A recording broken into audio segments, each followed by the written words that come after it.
Jangan dulu menghakimi mereka yang tinggal di zona merah.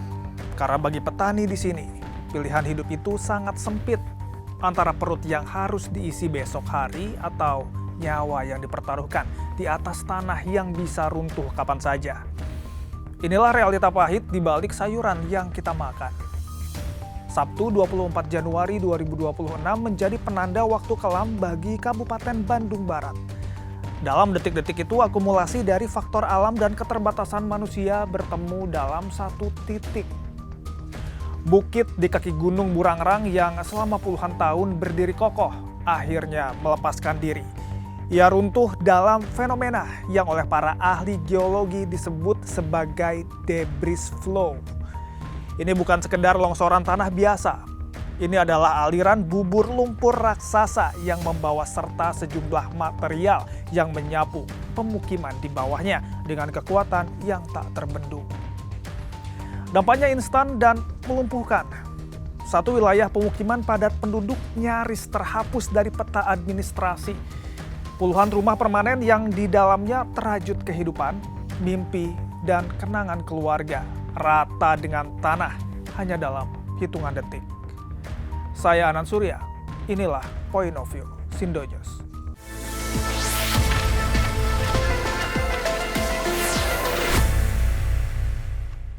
Data sementara dari posko utama mencatat sejumlah hingga puluhan korban jiwa ini telah ditemukan. Sementara puluhan lainnya masih dalam pencarian intensif di bawah material lumpur yang ketebalannya mencapai atap rumah. Angka ini bukan sekedar statistik.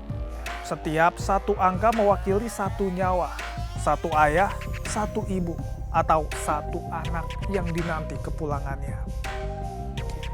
Di tengah proses pencarian yang berat ini, tim SAR gabungan menemukan realita yang menggetarkan hati. Di balik reruntuhan, ditemukan satu keluarga yang terjebak bersama di ruang tengah rumah mereka. Posisi mereka berdekatan menjadi pesan bisu yang menyayat hati. Bahwa bencana ini datang begitu cepat tanpa memberi jeda untuk berlari. Di detik-detik terakhir yang mencekam, naluri untuk saling mencari dan melindungi keluarga menjadi satu-satunya hal yang tersisa. Pertanyaan reflektif yang harus kita ajukan hari ini bukanlah untuk mencari siapa yang bersalah, melainkan untuk memahami mengapa ini terjadi. Mengapa bukit yang terlihat hijau dan juga memberikan kehidupan itu bisa berubah menjadi ancaman mematikan dalam satu malam? Pusat Vulkanologi dan Mitigasi Bencana Geologi atau PVMBG sebenarnya telah memetakan kawasan Cisarua sebagai zona merah dengan potensi gerakan tanah yang tinggi. Secara geologis, tanah di sini adalah jenis pelapukan vulkanik yang sangat tebal dan juga subur. Namun berdiri di atas kemiringan lereng yang ekstrim, lebih dari 40 derajat.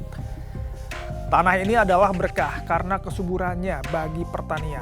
Namun, saat hujan turun tanpa henti selama beberapa hari berturut-turut, tanah subur ini mencapai titik jenuhnya dan berubah watak menjadi ancaman. Akan tetapi, menyalahkan hujan semata adalah bentuk penyederhanaan masalah saja. Hujan hanyalah pemicu akhir. Faktor yang lebih kompleks adalah perubahan bentang alam di sana. Jika kita melihat ke arah hulu di bagian atas bukit yang longsor itu, kita tidak lagi menemukan hutan lindung dengan pohon-pohon besar berakar tunjang yang mencekam tanah. Yang kita temukan adalah hamparan perkebunan sayur mayur yang luas, rapi, dan intensif. Disinilah letak dilema ekologisnya.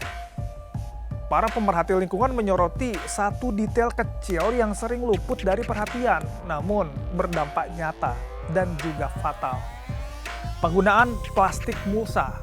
Perhatikanlah nih, bukit-bukit yang berkilauan perak saat siang hari.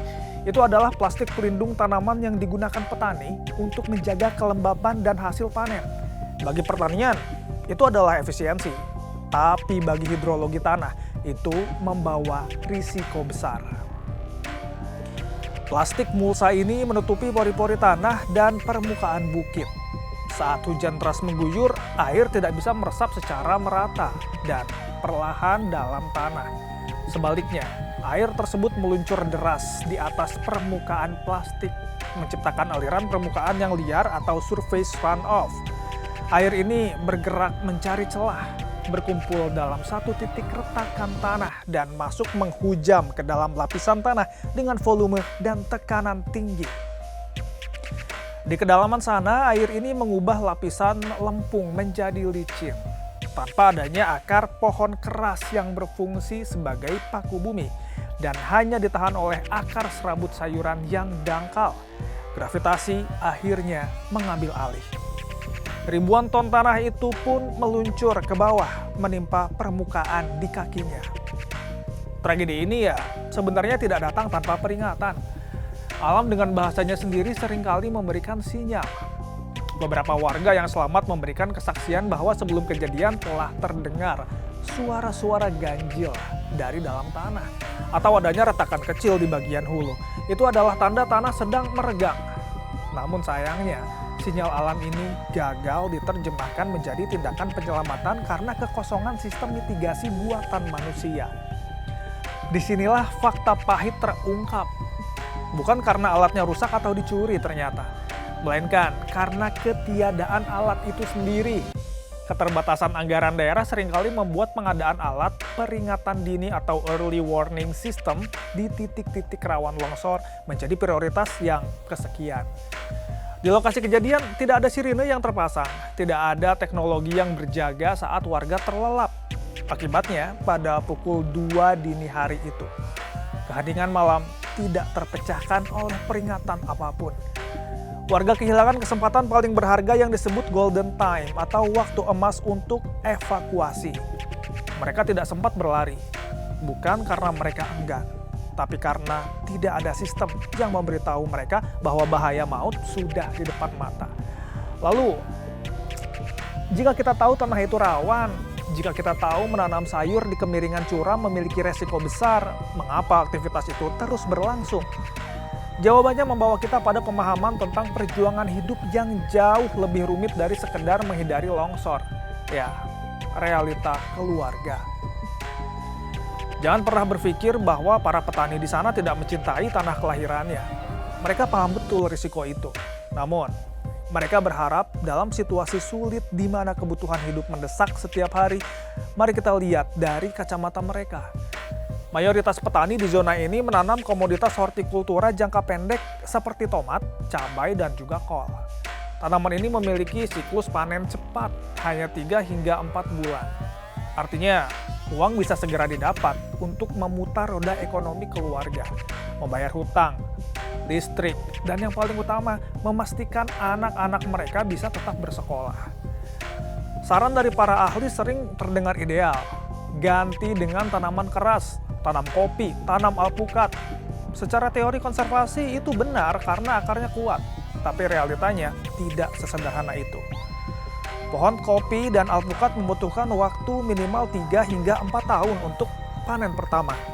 Dan disinilah letak kebimbangan terbesar seseorang kepala keluarga. Pertanyaan sederhana namun berat yang mereka hadapi adalah, selama menunggu waktu pohon itu berbuah 3 tahun lagi, gimana kami menghidupi keluarga dan dari mana sekolah anak-anak bulan depan? Ya, hingga saat ini belum ada jaring pengaman ekonomi yang cukup kuat dari negara untuk menopang hidup petani selama masa transisi alih tanaman tersebut. Situasi ini menempatkan mereka di posisi yang cukup sulit. Berhenti menggarap lahan berarti dapur tidak berasap. Namun, terus menggarap berarti bertaruh nyawa di bawah bayang-bayang bukit yang rapuh. Logika kasih sayang orang tua seringkali membuat mereka mengambil risiko itu demi memastikan anak-anak mereka punya masa depan, meskipun mereka harus bekerja di atas tanah yang tidak stabil. Masalah ini semakin pelik ketika kita berbicara soal kepemilikan lahan.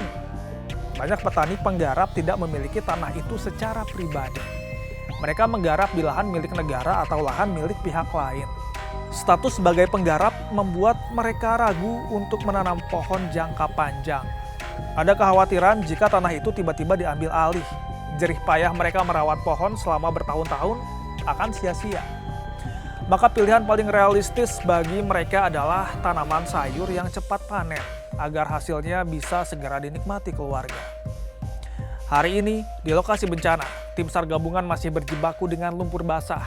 Alat berat bekerja keras mencoba membuka akses mencari sisa-sisa harapan di balik keruntuhan. Doa-doa terus dipanjatkan dari kerabat yang menanti kabar di posko pengungsian. Bantuan logistik mungkin sudah tiba, namun solusi jangka panjang yang menyentuh akar masalah kehidupan mereka masih menjadi pekerjaan rumah kita bersama.